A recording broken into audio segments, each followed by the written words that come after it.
여러분은 살아가면서 어떤 일이 가장 큰 은혜가 되십니까? 우리 인생에 뭐가 가장 큰 은혜입니까? 대부분의 사람들에게는 만남이야말로 가장 큰 축복이고 은혜라는 것을 압니다. 물론 사람 때문에 씻을 수 없는 상처를 입는 것도 사실이지만, 그러나 뜻밖의 만남, 예상하지 못했던 만남, 그런 만남을 통해서 하나님께서 내 발걸음을 한 걸음 한 걸음 인도하시고, 놀랍게도 내가 지금까지 한 번도 꿈꿔보지 못하고 생각지도 못했던 그런 은혜의 지경을 열어주시는 것을 경험하게 됩니다. 저는 여러분들이 이 그리스도인으로 살아가면서 주님께서 허락하시는, 그리고 주님께서 인도하시는 사람과의 깊은 만남을 경험할 수 있게 되기를 바랍니다. 그 만남을 통해서 이제껏 한 번도 상상하지 못했던 그런 놀라운 하나님의 지경이 펼쳐지는 것을 보는 것이죠.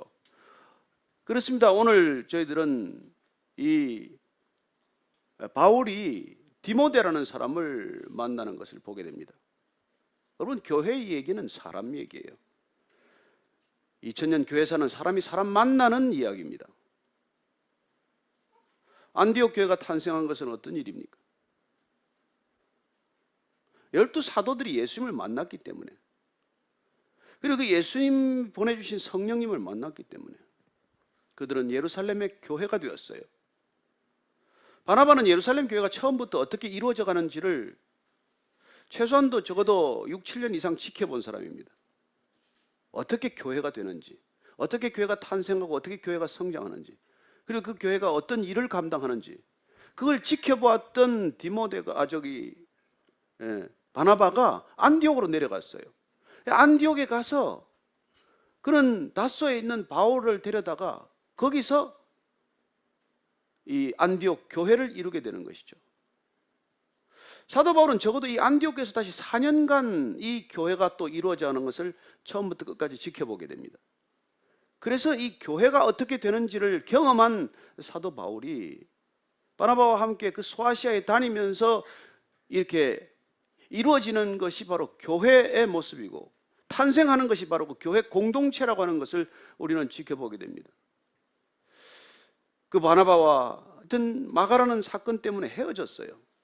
그리고 지금 바울은 그렇지 않았으면 구브로를 지나서 한 번 더 지난번에 다녔던 길을 갈 터인데, 길이 갈라졌기 때문에 그는 이제 역으로 거꾸로 지난번에 다녔던 길과는 선수가 거꾸로 이제 밟아 올라가게 됩니다.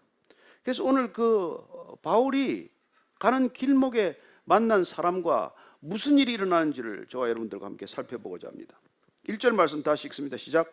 바울이 더베와 루스트라에도 이르매 거기 디모데라는 제자가 있으니 그 어머니는 믿는 여자요 아버지는 헬라인이라. 그전에는 비시디아 안디옥에서 이고니온, 루스트라, 더베 이렇게 갔지만 이제는 다시 거꾸로 그가 더베에서부터 루스트라로 가게 됩니다. 루스트라는 어떤 곳입니까? 생각하기도 싫은 곳이에요. 끔찍한 기억을 가진 곳입니다. 돌에 맞아 거의 죽다시피 한 곳입니다. 시체인 줄 알고 시 외곽에 버림을 받았던 곳입니다. 거기를 왜 또 갑니까? 여러분 같으면 다시 가고 싶겠습니까? 그렇게 죽다가 살아난 곳 또 가고 싶겠어요? 안 가고 싶겠죠. 그런데 왜 갑니까? 그리우니까, 사랑하기 때문에, 거기 교회가 궁금하니까. 그래, 이건 여러분 이 바람난 처녀 같아요. 여러분, 예수 믿는다는 것은 바람나는 겁니다. 옛날에 바람난 처녀 얘기 들어보셨어요? 안 들어봤어요? 바람나면 아무 얘기도 안 듣습니다. 그냥 그 남자가 보고 싶어서 그냥 미친 여자처럼 달려나가는 것이죠. 그래서 옛날에는 그런 일이 생기면 부모들이 불러다가 머리를 잘라버렸어요. 머리를 깎으면 수건 뒤집어 쓰고 또 나갑니다. 방에 가둬놓으면 그 방을 어떻게든지 따고 그 길 또 나가는 거예요. 여러분, 복음에 미치면 그보다 더 하죠. 죽다가 살아나도 그곳에 갑니다. 그전에 동남아에 선교사 한 분 있는데 아내를 잃었어요. 거기 원주민들한테 살해당했습니다. 자기가 섬기고자 간 그 땅에서 아내가 살해되고 아내를 잃는 슬픔을 겪었지만, 그는 와서 아내 장례식이 끝나기가 무섭게 얼마 되지 않아서 또 그곳으로 돌아갔어요. 아내를 잃은 슬픔 때문에 밤마다 눈물을 혼자 흘리면서도 그 땅을 잊지 못해서 또 그 길로 돌아가는 거죠. 지금 바울이 그 루스트라로 또 돌아가는 것입니다. 여러분, 그게 복음 행전이고 사도 행전이에요. 그걸 내 힘으로 갈 수 있습니까? 여러분들의 의지만으로 그 길을 갈 수 있겠어요? 그래서 지금 사도 바울은 성령에 이끌려서 지금 가고 있는 걸음이에요. 어쩌면 바나바와 바울이 싸운 것도 무슨 뜻이 있는지는 우리는 다 모르지만, 그래 루스드라 가야 한다는 이 절박한 심정 이외에 하나님께서 예비한 만남이 있기 때문이에요. 그건 루스드라에서 디모데를 만나게 됩니다. 디모데가 언제 바울의 제자가 되었는지는 확실치 않아요. 좀 자세하게 기록하면 좋은데 이 누가가 그렇게 자세하게 기록하지 않습니다. 누가의 이 과감한 생략과 절제가 때로는 좀 아쉬운 부분이기도 해요. 그러나 누가로서는 개인의 어떤 그런 사건의 경위보다도 복음이 전해지는 것, 성령께서 그 발걸음을 인도하는 그 사실이 더 중요하기 때문에 개인이 뭐 돌에 맞아서 어떻게 됐는지 저런지, 누구 때문에 어떻게 무슨 일이 일어났는지 이런 게 그렇게 중요하지 않아요. 그래서 누가는 과감하게 생략할 걸 생략하고 우리에게 보여주고 있는 것이죠. 어쨌든 디모데는 그는 여기 이게 여러분 보면 알겠지만은 2절 한번 보십시오. 시작. 디모데는 루스드라와 이고니온에 있는 형제들에게 칭찬받는 자니, 그리고 그 어머니는 믿는 유대자요 아버지는 헬라인인데, 그러면 혼혈이라는 뜻이죠. 그렇죠? 혼혈이라는 뜻은 두 가지 언어에 노출된다는 뜻이에요. 두 가지 문화에 익숙해진다는 것입니다. 예, 할머니 로이스, 외할머니 로이스와 어머니 유니게는 다 믿음이 좋았어요. 그분들은 유대교 믿음을 아이한테 전한 것이죠. 토라에 익숙할 것입니다. 말씀에 충분히 이렇게 노출된 것이죠. 구약 성경에 정통한 그런 자녀로 성장하게 되지만, 아버지 헬라인이기 때문에 헬라인이라는 이유 때문에 아마 이 할례는 받지 않았겠죠. 그러나 어쨌든 이 두 문화에 익숙해지고 두 가지 언어에 친숙하다는 것은 이제 바울이 가야 할 선교 여정에 꼭 적합한 사람이라는 것입니다. 어쩌면 바나바와 헤어져서 여기 와서 디모데를 만나야 할 사건이 예비되어 있었던 것이죠. 그리고 이 디모데는 또한 루스드라와 이고니온에서 칭찬이 자자한 사람이에요. 많은 사람들이 이 디모데에 대해서 나쁜 소리 하지 않는 것입니다. 그에 대해서는 좋은 소리가 가득해요. 저는 이 그리스도인들이 이 시대에도 그렇게 주위 사람들한테 좀 좋은 소리가 좀 많이 들렸으면 좋겠습니다. 여러분, 어떤 사람 보면 교회에서는 좋은 소리를 듣는데 밖에 나가서 일터에서는 나쁜 소리 듣는 사람이 많아요. 생각보다 많습니다. 깜짝 놀라게 많아요. 저는 밖에서 좋은 소리를 듣고 교회 와서 그렇게 뭐 이런저런 소리 안 들었으면 좋겠어요. 여러분, 밖에서 좋은 소리 듣는 사람이 교회 와서 뭐 욕 들을 일이 뭐가 있겠습니까? 그래서 우리가 칭찬을 받는다, 어떤 평판의 기준은 밖이지 여기가 아니란 말이에요. 우리가 여기 안에서 종교적인 너울을 쓰고 서로에게 나이스하게 한다고 해서 이게 평가 기준이 되지 않는다는 거예요. 저는 여러분들과 상관없이 만나는 사람들, 어떻게 보면 신앙의 테두리 밖에서 만나는 사람들에게서조차 여러분들에 대한 칭찬이 들리게 되기를 바랍니다. 그게 여러분들 신앙과 삶이 일치했다는 말이에요. 여러분들의 믿음이 그 삶의 현장에서 다른 사람들을 불편하지 않게 했다는 것입니다. 다른 사람을 배려하고 살았다는 흔적이에요. 다른 사람들한테 손해보면서 다른 사람한테 그렇게 칭찬 듣기가 쉽습니까? 아니요. 단순히 여러분 성경 읽는다고, 단순히 여러분들이 기도만 한다고 그렇게 사라지지 않습니다. 무슨 말씀을 들었든지 그 말씀이 내 안에서 녹아내려서 삶의 흔적과 향기가 되어야 그 사람들한테 욕 얻어먹지 않고 사는 것이죠. 저는 이 디모데가 한 도시만 아니라 루스드라와 이고니온에 있는 형제들에게까지 칭찬받았다는 것이 놀랍습니다. 여러분, 초대교회 7 집사는 어떻게 뽑습니까? 지혜와 성령이 충만해야 돼요. 또 뭐죠? 사람들에게 칭찬받는 사람 뽑았습니다. 그런 사람들을 교회 리더로 세운 것이죠. 3절 말씀 읽습니다. 시작. 바울이 그를 데리고 떠나고자 할새 그 지역에 있는 유대인으로 말미암아 그를 데려다가 할례를 행하니 이는 그 사람들이 그의 아버지는 헬라인인 줄 다 알미러라. 이게 무슨 이런 사건이 있습니까? 바울이 지금 그를 데리고 떠나고자 해요. 지금 디모데 만나자마자 얼마 됐다고 지금 선교 여행에 같이 가자는 것입니까? 마가 때문에 한번 대지 않았어요. 한번 그냥 불쑥 데리고 갔다가 한번 돌이키는 바람에 그것 때문에 결국은 바나바와 헤어지지 않았습니까? 그러면 사람을 좀 신중하게 택해야 되는 거 아니에요? 한 10년 지켜보고 동역자 삼아야 되는 거 아닙니까?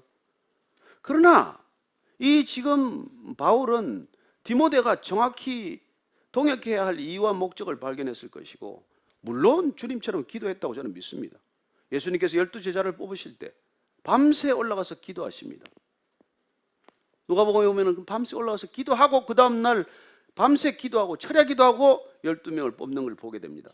여러분 제자 하나 뽑는 것도 그럴 텐데 뭐 바울인들 그렇게 하지 않았겠습니까? 그러나 또 한 가지 우리가 주목해야 될 것은 바울이 이 짧은 시간에 디모데를 동역자로 받아들일 만큼 그 자신이 어떻게 보면 열려있는 사람이 되었다는 것입니다. 그런 점에서 저는 마가 사건이 사도 바울에게 또 다른 믿음 사건이 되어서 그가 믿음 안에서 더 큰 유연성을 가진 사람으로 변하는 계기가 되었다고 추측할 수 있는 것이죠. 단순한 추측이 아닙니다. 왜냐하면 그가 그렇게 이 2차 선교 여행이 1차 선교 여행 때보다도 더 큰 안목과 더 큰 포용성과 더 큰 그런 유연성을 가졌기 때문에 디모데를 제자를 동역자로 받아들였을 뿐만 아니라 떠나기에 앞서서 이 디모데에게 할례를 요구하는 거예요. 아니 할례 때문에 교회가 난리가 나지 않았어요. 할례를 받아야 되냐 말아야 되냐, 이방인들에게도 할례를 요구해야 되냐는 문제 때문에 시리아 안디옥 교회가 시끄러웠고 그 문제를 해결하기 위해서 예루살렘까지 가서 거기서 베드로가 엄호를 하고 그리고 지지 발언을 하고 그래서 결국 야고보를 통해서 지금 이 결정문이 나오지 않았습니까? 이걸 가지고 가서 기준을 세워가는 길 아니에요. 이방인들에게 할례를 받으라고 할 이유가 없다. 구원의 조건이 되지 않는다. 다만 음행의 문제라든지 우상에게 바쳐진 것이라든지 그런 재물을 먹는 문제라든지 핏째 먹는 거라든지 이런 것들만 조심하면 공동체, 교회 공동체가 형성되는데 큰 문제가 없다. 이런 교회가 새로운 단계로 나아가기 위한 그런 큰 원칙을 가지고 가는 걸음인데 어찌된 일인지 그는 디모데에게 할례를 받으라고 권하는 거예요. 앞뒤가 안 맞는 행동 아닙니까? 우리가 갈라디아서를 보면은 베드로와 그리고 바나바까지 심지어 위선적인 행동, 앞과 뒤가 다른 행동, 말과 행동이 조금 어긋나는 행동을 보고 분개했던 그런 바울 아닙니까? 그렇다면 바울 자신은 지금 어떻게 이 할례 문제가 구원과 조건이 없다는 것을 알게 되고 그게 지금 선포되고 있는 시점이고 그게 각 교회마다 회람 형식으로 돌아가면서 본인도 그 메시지를 전하고 가는데 왜 자기는 정작 왜 디모데에게 이걸 요구하냐는 말이에요. 무슨 연유로 지금 이런 일을 하고 있냐는 것입니다. 그 자신도 위선적이기 때문입니까? 아니에요. 어떤 면에서 사도 바울은 지금 믿음 안에서 성령 안에서 놀랍게도 굳은 믿음에 지키기 때문에 반석 같은 믿음에 서 있기 때문에 분명한 복음 위에 있지만 그는 놀랍게도 유연해지고 있는 모습을 보게 된다는 것이죠. 여러분 이게 신앙 안에서의 성숙이에요. 신앙 안에서 사람이 점점 더 좋은 신앙이 된다는 것은 여러분 걸음걸이가 달라지는 게 아니에요. 단순히 걸음걸이가 달라지고 그냥 목소리가 목에 힘이 콱 들어가고 갑자기 목소리가 홀리해져서 네 형제님 이게 신앙이 좋아지는 길이 아니라 우리가 그런 변함없는 복음, 뜨거운 열정 이런 건 달라질 것이 없지만은 오히려 내 안에 있던 무거운 장벽들, 무거운 죄가 떠나가고 모든 가로막던 장벽들이 무너짐으로써 사람에 대해서 더 포용적이고 사랑을 받아들일 수 있는 훨씬 더 넓은 잣대를 갖게 되고 그리고 본질이 훼손되지 않는다면은 지엽적이고 말단적이고 형식적인 것들은 어떤 면에서 양보할 수 있고 어떤 면에서는 충분히 유연할 수 있다는 것이죠. 이게 신앙이 굳건해지는 길이에요. 신앙이 굳어져서 몸이 경직되는 게 아닙니다. 신앙이 점점 더 굳어지기 때문에 우리의 목이 더 굳어지는 게 아니란 말이에요. 왜 하나님께서 목이 곧고 이 할례 받은 백성들아 그렇게 말씀하시겠어요? 저는 여러분들이 정말 좋은 신앙의 길 걷게 되기를 바랍니다. 그 신앙의 길은 유일하게 성숙한 길이에요. 인간이 성숙한 길은 좋은 신앙 안에서만 가능합니다. 진정한 성숙이란 하나님을 더 깊이 아는 길이요 예수님을 더 사랑하기 때문에 내가 점점 더 중요해지고 내가 섬기는 사람들이 더 중요하기 때문에 정작 내가 더 관심이 적어지는 거예요. 그게 여러분 좋은 신앙의 길이고 성숙하는 길이고 그럴 때 우리는 놀랍게도 교회 공동체가 더욱더 풍성해지는 것을 경험하는 것이죠. 서로 자기 잣대를 가지고 자기 고집을 가지고 자기 주견을 가지고 자기 신앙을 잣대로 삼아서 이렇게 믿어라, 믿으려면 나처럼 믿어라, 믿으려면 유대인처럼 믿어라 이런 경직성에 빠지지 않는단 말이에요. 저는 좋은 신앙이란 그런 부드러움, 유연성이 곧 신앙의 지표일지인데 그건 복음이 흔들려서가 아니요, 변덕스러워서가 아니요, 아침 저녁 태도가 달라서가 아니요, 변함없는 복음의 열정 때문에 오히려 우리는 더 큰 생명력을 경험하게 되고, 더 큰 생명력은 놀랍게도 더 큰 유연성이라는 것입니다. 여러분, 늙은 징조가 뭐예요? 뼈가 뻣뻣해지는 거 아닙니까? 애들은 다리도 쭉쭉 찢어지고 뭐 해물채처럼 굴러다니지만은 저 같은 사람 그 흉내내면 당장 뼈 다 부러지지 않겠어요? 이 굳어진단 말이에요. 어떻게 보면 우리는 신앙, 몸이 그렇게 굳어지듯 신앙도 세월이 간다고 부드러워지는 게 아니라 점점 더 경직될 수가 있다는 것입니다. 오랜 신앙이라고 좋은 게 아니잖아요. 저는 이 바울이 정말 그리스도 안에서 점점 이렇게 더 큰 유연성을 갖게 되었다고 믿습니다. 그래서 그는 말이죠, 빌립보서를 보면 이렇게 말하는 거예요. 왜 그렇게 되었냐? 예? 감옥에서 빌립보 교인들에게 쓴 1장 2절 말씀 한번 같이 찾아 읽겠습니다. 빌립보서 1장 20절입니다. 20절. 자, 찾으신 분 같이 읽습니다. 시작. 나의 간절한 기대와 소망을 따라 아무 일에든지 부끄러워하지 아니하고 지금도 전과 같이 온전히 담대하여 살든지 죽든지 내 몸에서 그리스도가 존귀하게 되게 하려 하나니 이는 내게 사는 것이 그리스도니 죽는 것도 유익함이라. 여러분, 이 유연성이란 어디서 나오는 거예요? 담대함에서 나오는 것입니다. 온전히 담대해져 가지고 이제 살든지 죽든지도 별 관심이 없는 거예요. 내가 살든지 죽든지 내 몸에서 그냥 그리스도가 존귀하게 되면 된다는 것입니다. 저는 여러분을 통해서 여러분이 존귀하게 되는 게 아니라 그리스도가 존귀하게 되기를 바랍니다. 여러분들의 삶을 통해서 그리스도가 존귀히 드러나게 되기를 바랍니다. 내 이름 석자 드러나면 뭐 하겠습니까? 내게 사는 것이 그리스도니 죽는 것도 유익함이라. 여러분, 얼마나 큰 포용성이고 얼마나 큰 담대함입니까? 이게 온전함이라는 것이죠. 네? 그래가지고 사도 바울은 말이죠, 그 위에 17절 18절 한번 더 읽어보십시다. 시작. 그들은 나의 매임에 괴로움을 더하게 할 줄로 생각하여 순수하지 못하게 다툼으로 그리스도를 전파하느니라. 그러면 무엇이냐? 거칠애로 하나 참으로 하나 무슨 방도로 하든지 전파되는 것은 그리스도니 이로써 나는 기뻐하고 또한 기뻐하리로. 와, 바울이 이렇게 된 거예요. 감옥에 있는데 바울 그 사람 감옥 잘 갔다 가야 돼. 그러고는 그리스도를 전하는 사람들 가운데, 전도자 가운데 이 바울을 시기하던 사람들이 바울은 한번 감옥 가야 돼, 이런 소리를 하면서 복음을 전할지라도 I don't care, no problem. 전해지는 건 복음인데 어때? 내가 좀 망가지면 어때? 예? 그 사람들 순수하지 못하게 복음을 전한다고 하더라도 복음이 전해지면 되는 거야. 예? 거칠애로 하지만, 속마음은 그렇지 않지만 거칠애로 번드르르하게 복음을 전하지만, 그러나 뭐 무슨 방법이 됐든지 그냥 전해지는 게 그리스도라면 나는 기뻐하고 또한 기뻐하겠다고 이러는 거예요. 와, 바울 대단하네. 저는 바울 좀 더 따라가야 될 것 같아. 나는 그렇게 못합니다.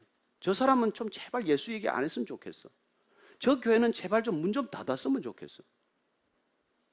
아직까지도 제가 그런 판단을 하고 있다는 것, 그건 그 교회의 아픔에 내가 동참하지 하고 있지 않다는 것이고, 그 교회의 기도 제목하고 나하고는 아무 상관이 없다는 것이고, 이 땅의 모든 교회가 뒤죽박죽이 되더라도 그냥 베이직 교회 하나 주의 길을 묵묵히 잘 가고 있으면 된다는 게, 그게 참된 그리스도의 생각 맞습니까? 그게 그리스도의 길 맞습니까? 우리 교회 하나 잘 되면 되는 거예요? 나 하나 그리스도인으로 잘 서 있으면 되는 겁니까? 왜 이렇게 되는지 여러분들 한번 생각해 보셔야 되지 않겠습니까? 저는 다른 교회의 아픔이 나하고 별 상관이 없어진 거, 이게 지금 큰 문제라는 것을 알았어요. 그들이 부르짖어 기도하는 게 내 기도 제목이 아니요, 이게 오늘날 이기적인 그리스도인으로 가는 지름길 아닙니까? 그러나 지금 사도 바울은 그냥 그렇게 꼴보기 싫은 사람이 그냥 복음을 전해도, 그래, 복음이 전해지면 괜찮아. 내가 좀 욕을 먹어도 그 사람이 복음을 전하고 있으면, 그래, 내 욕을 뒤에서 하더라도 복음이 전해지면 오케이, 괜찮아. 이게 여러분 바울의 모습뿐만이 아니라 성령 충만한 사람의 모습 아니냐는 거예요. 저와 여러분들이 정말 성령 충만합니까? 그러면 여러분들은 내가 별 관심이 없어지는 거예요. 정말 그리스도가 내 아를 통해서 존귀하게 될 수만 있다면 내가 감옥에 가도 좋고 매를 맞아도 좋고 죽은 것 같이 되어도 좋고, 그런 바울의 모습, 변화된 모습을 본다는 것입니다. 그래서 내가 섬기는 사람들이, 앞으로 디모데가 섬길 사람들이 주로 주이시 크리스찬이라면 그들 유대인들의 마음을 편하게 하기 위해서 네 아버지가 다 말이야 헬라인인 줄 아는데 너 가서 그 사람들한테 복음 전하려면은 너 할례 받는 게 좋겠어. 그래서 그리스도 때문에, 그리스도의 복음 때문에, 그 복음이 전해져야 할 사람들 때문에 할례를 받을 수도 있고 안 받을 수도 있다는 거예요. 얼마나 놀랍습니까? 얼마나 이렇게 폭이 커진 바울을 보게 됩니까? 바울이 한 성깔 하는 사람 아닙니까? 이 할례 문제 가지고 그는 예루살렘까지 쫓아 올라갔던 사람 아니에요. 더 이상 할례를 얘기하지 말아야 되는데, 그러나 우리가 섬기는 사람들을 위해서 내가 좀 모양이 얼그러지더라도, 내가 좀 고통스럽더라도, 내가 좀 사람들한테 우스갯소리를 듣고 손가락을 받더라도 이 일을 할 수 있는 저와 여러분이 그런 그리스도인 되자는 것입니다. 그때 우리가 믿는 사람이건 믿지 않는 사람들이건 그들한테 칭찬받는 게 목적은 아니에요. 그러나 그들한테 욕먹는 것도 일부러 욕 먹어가면서까지 살 건 없지 않습니까? 저는 여러분들이 정말 그런 삶의 태도 때문에, 폭이 넓은 삶의 태도, 누군가에게 열려있는 것, 그리고 그 사람을 더 사랑하기 때문에 자기 애에 빠져 살아가는 이 세상 한가운데서 나를 더 사랑하는 것이 아니라 누군가를 더 사랑하고 그 영혼을 정말 긍휼히 여기고 하나님의 시선으로, 하나님의 마음으로 그를 바라본다면 그를 위해서 내가 조금 더 모양이 상하면 어떠냐는 거예요. 저는 그런 그리스도인들을, 성숙한 그리스도인들이요, 주님께서 성령 안에서 우리를 그렇게 빚어가신다고 믿습니다. 사랑과 희락과 화평과 오래 참음과 자비와 양선과 충성과 온유와 절제, 이 같은 것을 금지할 법이 없는 성령의 사람이 되면 여러분 충분히 이런 평가를 받게 되는 것이죠. 저는 저와 여러분들이 그런 사람 되기를 축복합니다. 그래서 지금 바울이 그렇게 하면서 가는 길을 한 번 더 보자는 거예요. 4절 5절입니다. 시작. 여러 성으로 다녀갈 때 예루살렘에 있는 사도와 장로들이 적정한 규례를 그들에게 주어 지키게 하니 이에 여러 교회가 믿음이 더 굳건해지고 수가 날마다 늘어가니라. 예루살렘에서 결정된 것을 물론 전합니다. 그러나 사도 바울은 이미 그걸 전하면서 놀랍게도 그 자신이 가지고 있는 이 굳은 믿음이 본질이 되고 핵심이 되어 있는 가운데 펼쳐지는, 뿜어져 나오는 아름다운 유연성, 사람에 대한 더 긍휼함과 자비함, 그리고 놀랍게도 그 사람들을 품고자 하는 그런 열정 때문에 교회가 점점 더 흥왕하는 거예요. 사람들이 점점 더 모여드는 것입니다. 여러분, 사람 안 모이면 저와 여러분 때문에 안 모이는 거예요. 제가 옛날에 어디 이민교회 한번 해보니까 말이에요, 다 자기들까지 사발 통문이 돌아가지고 그 사람 그 교회 나간대. 그러면 가서는 안 되겠구나. 이런 사람이 한둘이 아니에요. 그 사람 때문에 그 교회 안 나오겠다는 거예요. 그 사람 때문에 아예 그냥 예수 안 믿겠다는 거예요. 그런 일들이 여전히 많습니다. 저는 여러분 때문에 예수 믿기를 결정하는 사람 되기를 축복합니다. 저 사람이 믿는 예수라면 나 좀 궁금하다. 저 사람이 저렇게 변화되었다고 하니 나도 좀 한번 관심 좀 가져보자. 저는 우리 교회가 그렇게 소문이 난 게 감사합니다. 여기 오면 사람이 변한다더라. 그런 사람도 있겠죠. 진짜 변한 사람도 있겠지만 안 변하려면 1년 만에 가라 그러니까 변한 척 하고 다니는 사람도 있을 거예요. 그런 사람이 없기를 바랍니다. 진짜 변화된 것, 그 변화란 단순히 내 행동 거지가 변한 게 아니에요. 내 삶의 중심이 바뀌어서 내가 더 중요한 사람이 아니라 내가 당신을 더 낮게 여기는 그런 겸손이 있는 사람, 그런 복음의 사람이 되었기 때문에 저 교회는 가면 사람이 변한다고 그러더라. 그 변화가 좋은 평판으로 연결될 수 있는 변화였으면 좋겠어요. 더 경직되는 변화가 아니라 더 온유한 변화, 더 유연한 변화, 더 삶에 대해서 충만한 그런 변화가 되기를 축복합니다. 그럴 때 교회 믿음이 더 굳건해지고 교회 공동체 전체는 더 굳건한 믿음의 반석 위에 서는 것이죠. 더 유연하기 때문에 더 굳은 믿음, 더 견고한 믿음, 더 견고한 교회가 탄생하는 것입니다. 여러분, 이런 교회가 저는 이 시대도 동일하게 필요하는 것이죠. 왜 우리가 사도행전 교회를 우리가 읽어가고 따라가고자 합니까? 왜 이 교회에서 배우고자 하는 거예요? 그리고 이런 교회가 되었을 때 자연히 사람들이 늘어나게 되고 그 교회 공동체는 하나의 단일 교회로서의 거대한 교회가 아니라 교회가 때가 되면 다시 흩어져서 또 교회가 되고 또 교회가 확장되고 또 하나님의 나라가 더 확장되는 그런 아름다운 이 교회의 행전이 이어질 것이기 때문입니다. 저는 때가 되면 여러분들이 흩어질 줄로 믿습니다. 우리가 흩어지기 위해서 여기 예배드린다는 것을 저는 믿습니다. 저는 하나님께서 우리가 흩어지지 않은 흩어지게 하실 것이라는 것을 믿는 사람이에요. 때가 되면 하나님께서 반드시 흩으실 것이니까 여러분들이 교회가 되는 일이 더 중요하고 하나님 안에서 여러분들이 더 성령 충만하면 그러면 하나님께서 여러분을 위해서 지경을 새롭게 준비하고 그 문을 열어 젖히시면서 인도하는 것을 보게 될 것입니다. 그게 지금 그 이후의 얘기예요. 왜 바울에게 지금 환상이 나타났냐? 어떻게 하다가 바울에게 두 번째 환상, 다메섹에서 보았던 예수님의 환상, 그 예수님의 환상 때문에 그는 그냥 거꾸로 져가지고 눈이 멀었다가 다시 눈을 뜨게 되고 아나니아에게 또 환상이 나타나서 그 베드로에게 안수를 해라. 바울에게 안수를 해라. 그런 일이 있었지 않습니까? 또 환상, 유명한 환상이 있어요. 사도행전에 기록된 환상은 베드로에게 나타났던 그 보자기 환상, 그리고 또 고넬료에게 나타났던 환상, 그런 환상들이 지금 곳곳이 기록이 되어 있지만 그 환상들은 어떻게 보면 굉장한 전환점을 우리에게 시사해주고 있어요.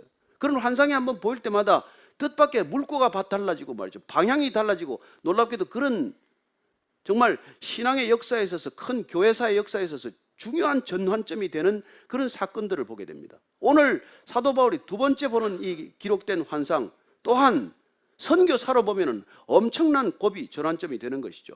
그래서 그걸 한번 잠깐 다시 보도록 하겠습니다. 6절 7절 말씀입니다. 시작.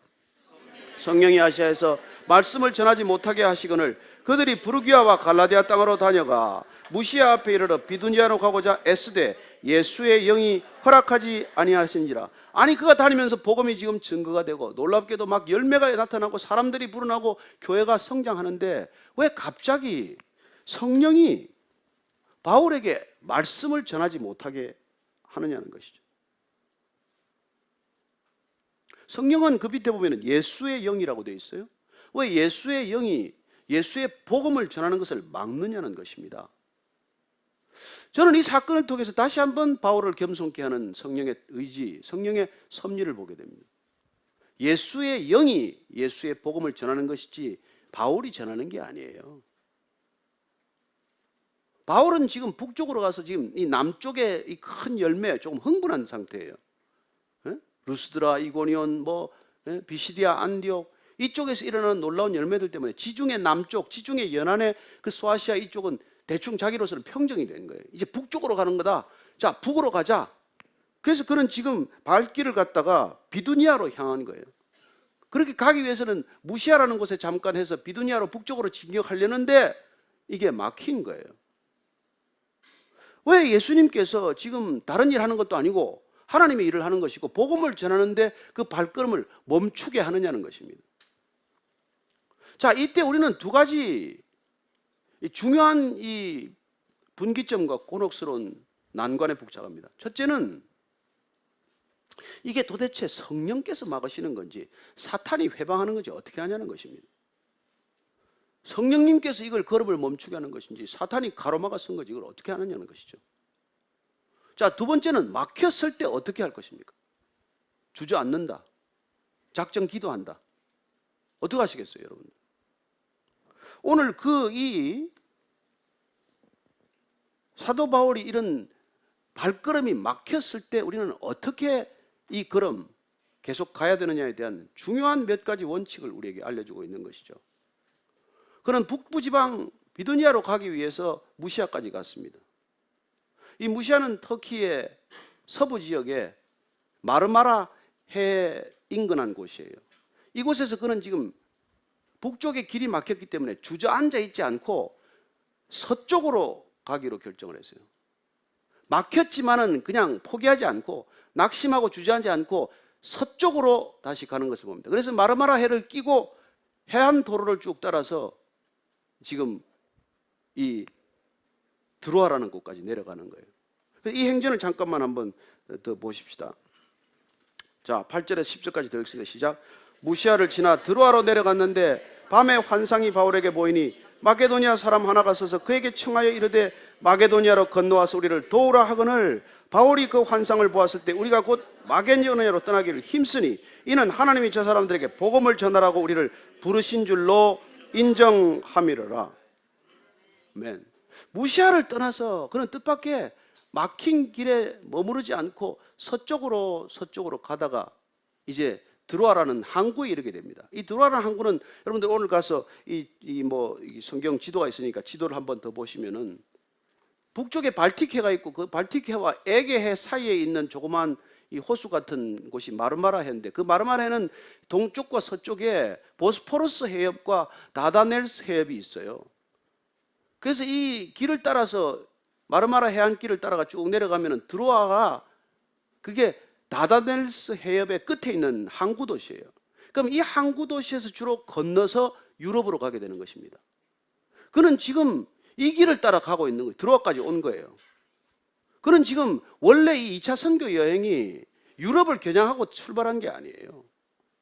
오다가 지금 그는 어떻게 보면은 이 소아시아 남쪽 지역 선교를 끝마치고 북쪽 선교에 집중하려고 했는데 오히려 그는 지금 드로아로 와가지고 막 길이 막히는 바람에 드로아에 와서 지금 잠시 머무르는 사이에 하나님께서 특별히 그에게 지금 환상을 보여주신 것입니다. 이 환상은 뭡니까? 마게도니아 사람, 저쪽 건너에 그리스 북쪽에 있는 마케도니아 사람이 밤에 환상에 나타나서 건너와서 우리를 도와달라는 거예요. 그런 환상을 본 것입니다. 마치 베드로에게 보자기가 내려와서 잡아먹어라. 내가 깨끗하다고 한 것을 네가 왜 불결하게 하냐?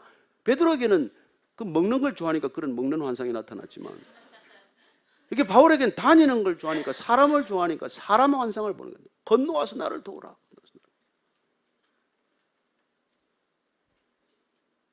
자, 이게 지금 말이죠. 우리가 주목해야 될 것은 첫째, 그가 막혔을 때 멈추지 않았다. 막혔다고 주저앉지 않았다. 저는 여러분들이 무슨 일을 막힐 때 그 일에 막혔다고 좌절하고 낙심하지 않게 되길 바랍니다. 다른 길을 두드려 보세요. 여러분, 부모는 어린아이에 흙 묻은 옷을 벗길 때 새 옷을 준비하지 않고 벗기지 않습니다. 하나님께서 어떤 길을 막으실 때 어떤 새 길을 준비하지 않고 막으시는 게 아니에요. 우리 눈에 지금 사방이 막힌 것 같지만은 우리가 열정적으로 문을 한번 두드려보고 사방으로 다녀보면 열린 문이 있단 말이에요. 하나님은 반드시 그 문을 지금 준비해놓고 우리를 그 길을 지금 막은 거예요. 그러면 도대체 열린 문이 어디 있습니까? 내가 사방을 둘러봐도 열린 문이 안 보이는데 어떻게 되는 거예요? 여러분, 열린 문은 내 눈이 열려야 보이는 거예요. 열린 문은 내 마음이 열려야 보이는 거예요. 여러분, 하나님께서 하나님의 일을 할 때 상황을 다 준비해놓고 부르는 게 아니에요. 하나님은 언제나 우리가 먼저 준비되기를 원하십니다. 하나님은 언제나 사람이 먼저 준비되기를 원하십니다. 유럽 선교를 다 해놓고 지금 바울을 부르는 게 아니에요. 바울이 그 척박한 땅에 들어갈 수 있는 믿음의 준비, 마음의 준비, 동역의 준비, 융통성의 준비, 유연성의 준비, 이 준비가 끝나야 하나님께서는 그 발걸음을 유럽으로 인도한단 말이에요. 저는 여러분들이 이 비밀이 보이게 되기를 바랍니다. 열어주세요. 열어주면 누가 못 가? 가나안 땅에 앞에 앉아서 전부 다 플래카드 걸어놓고 축 이스라엘 백성 입성 이런 게 어디 있냐고요. 그 땅은 하나도 변하지 않았어요. 변한 건 이스라엘 백성들이 변해야 돼요. 선교지에 누가 갑니까? 선교지가 변해서 갑니까? 아니에요. 변한 사람이 가는 거예요. 그 사람의 변화란 뭐예요? 눈이 열린 거예요. 영적인 눈이 열리고 분별력이 생긴 거예요. 저는 항상 여러분이 먼저 변해야 한다는 것, 우리가 먼저 변해야 한다는 것을 놓치지 않게 되기를 바랍니다. 저 사람 변하게 해주세요. 그런 기도 하지도 마세요. 하나님은 네부터 변해라. 이게 맨 기도에 앉아서 씨름의 자리예요. 우리 남편 변하게 해주세요. 아들 변하게 해주세요. 너부터 변해라. 네 보고 누가 네 아들이 교회 오겠냐? 아멘. 지금 아멘이에요. 아멘.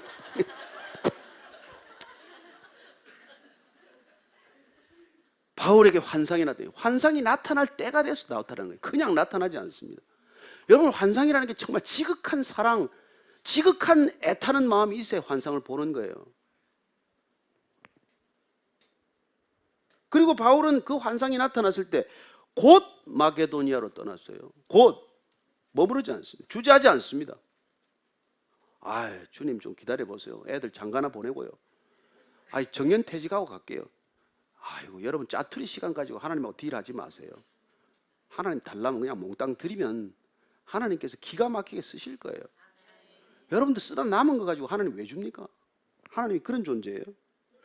여러분, 인생에 우리는 향유 옥합을 깨뜨려야지 짜투리 시간, 짜투리 물질 가지고 하나님한테 뭐 대단한 일 했다고 생색 내지 마세요. 하나님 여러분 없어도 아무 지장이 없는 분이에요. 그냥 바울이 곧장 가는 거예요. 그리고 떠나기를 힘쓴다고 돼요. 아니, 왜 주님께서 가라는 길을 보여주는 길이 있으면 좀 쉽게 가면 안 됩니까? 아닙니다. 건너가서 돕는 일은 애써야 되는 일이에요. 힘써야 되는 일입니다. 그냥 되지가 않아요. 여러분, 돕는 게 그냥 도와지지 않습니다. 돕는 게 가장 어려운 일이에요. 그래서 어쩌면 우리는 헌금이나 하고 뒤에 앉아 있는지도 몰라요. 정말 우리가 돕는 건 쉬운 일이 아니란 말이에요. 찾아가야 하는 일이에요. 성령의 사람은 먼저 찾아가는 사람입니다. 주님께서 먼저 이 땅에 찾아오셨어요. 성령님께서 우리를 먼저 찾아오셨습니다. 그 먼저 찾아오신 분이 우리 안에 있으면 우리는 여기 있어서 사람을 기다리는 사람이 아니라 찾아가는 사람이 된다는 것입니다. 저는 여러분들이 어디론가 찾아가게 되기를 바랍니다. 저처럼 목사 돼가지고 여기 앉아서 성도들이 찾아오는 걸 기다리는 게 아니라 어디로 가야 되냐? 하나님의 시선을 따라서 찾아가는 저와 여러분 되기를 축복합니다. 그래서 우리가 7월 달부터 우리가 하나님의 시선을 따라가기로 결정을 했어요. 그래서 시선 프로젝트를 시작할 겁니다. 조금 이따 영상을 보겠지만은 하나님의 시선, 하나님의 눈길을 따라가 같이 가보자는 거예요. 내 눈길을 보고 하나님을 끌어오는 게 아니에요. 신앙은 내 눈길에 하나님 여기 좀 보세요, 얘 좀 보세요, 우리 집 좀 보세요가 아니고 하나님이 보는 곳에 우리의 시선이 따라가야 되는 일이란 말이에요. 그 시선은 또한 베풀시, 착할 선, 하나님의 선하심이 베풀어지는 것을 말하는 것이죠. 선한 사마리아인의 삶을 살자는 거예요. 서로 사랑하며 살자는 거예요. 그게 시선, 우리가 지금 한번 시작하자는 것이죠. 이 사도행전을 따라가면서 건너와서 도우라, 이 환상을 저와 여러분들이 보고 통독반이 보고 함께 기도하면서 여러분들이 이걸 알게 되면, 그러면 여러분들은 하나님의 시선을 따라서 하나님의 마음을 전하는 저와 여러분이 될 줄로 믿습니다. 그게 건너와 도우라, 성령의 사람들이 하는 길이에요. 자, 건너와서 왜 도우라고 그래요? 그 사람들은 건너올 수가 없는 사람들이에요. 우리가 건너가야지 그 사람들 보고 건너오라 이렇게 할 수 없는 사람들이란 말이에요. 저와 여러분들이 기도하면 건너올 수 없는 사람들이 보일 줄로 믿습니다. 우리가 통독반에 함께 모여서 그런 기도를 하면 하나님께서 건너가서 도와야 할 사람들을 환상으로 보게 할 줄로 믿습니다. 함께 부르짖어 기도하면 함께 그 환상을 보게 할 줄로 믿습니다. 저는 그런 경험들이 우리에게 이제 있어야 한다는 것이죠. 성경 4년 읽었어요. 물론 엊그제 온 사람은 아직 일동 안 한 사람도 있겠지만, 그러나 그렇게 몇 차례 성경을 읽었는데 아직까지 음성을 못 들었습니다. 저는 환상을 본 적이 없습니다. 그러지 마세요. 부르짖어 기도하면 하나님께서 반드시 환상을 보여주셨다고 저는 믿습니다. 졸다가 못 봤겠죠. 깜빡깜빡 잊어버렸겠죠. 저는 그럴 때 하나님께서 놀랍게도 우리에게 세일을 행하실 줄로 믿습니다. 그때 복음을 전하고 이 사람들이 부르신 목적이 복음 전하라는 것인 줄 알게 됐다는 거예요. 마케도니아에서 우리를 건너오라, 와서 도와줄 게 뭐 있어요? 뭘 돕는데? 그들에게 예수님이 필요한 사람들이라는 거예요. 복음이 전해져야 한다는 것입니다. 그래서 그 복음을 전하는 물꼬를 트기 위해서 저와 여러분들이 정말 조그마한 물질을 준비할 수도 있고 작은 편지를 쓸 수도 있고, 그리고 그들을 품고 오랫동안 기도할 수도 있는 것이죠. 저는 하나님께서 어떤 문을 열어주실 때 기억하십시오. 우리 자신의 문이 먼저 열려야 돼요. 이방을 품는다는 것, 불신자들을 품는다는 것, 이 땅을 품는다는 것, 그 문을 열어달라고 기도할 때 먼저 열려야 할 건 우리의 문이 먼저 열려야 한다는 것이죠. 우리가 닫힌 사람으로 살아서는 안 됩니다. 좁은 사람으로 살아서는 안 됩니다. 그래서 사도 바울은 골로새서에 이렇게 말씀하세요.